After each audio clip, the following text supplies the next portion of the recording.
ब्रेकनंतर बुलेटिनमध्ये आपलं पुन्हा एकदा स्वागत आहे। बातमी आहे पालघरमधून। शिक्षकांवरील शाळाबाह्य कामांच्या वाढत्या बोजामुळे विद्यार्थ्यांकडे वेळ देण्यासाठी शिक्षकांकडे पुरेसा वेळ नसल्याचं वास्तव समोर आलंय।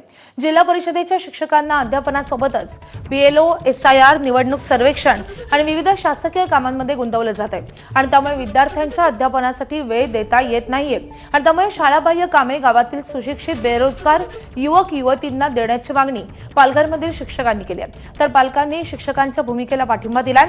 आता शासन याबाबत काय निर्णय घेतं याकडे शिक्षक, पालक आणि विद्यार्थ्यांचं लक्ष लागलंय।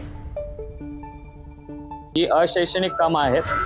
या अशैक्षणिक कामामुळे काय होतंय की आम्हाला त्या ह्याच्यासाठी वेळ देता येत नाही, विद्यार्थ्यांना वेळ देता येत नाहीये।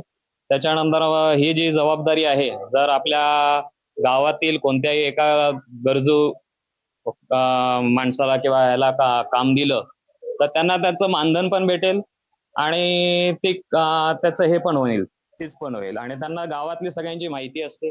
ते गावोगावी आपल्या त्यांना कुठल्या पाड्यात कोण राहतं, काय सगळ्या गोष्टी त्यांना सर्व माहिती पडेल आणि ती व्यवस्थित कामं होतील। वळूयात पुढच्या बातमीकडे। आंबा आणि काजू उत्पादक शेतकऱ्यांनी नुकसान भरपाई आणि प्रस्तावित अणुऊर्जा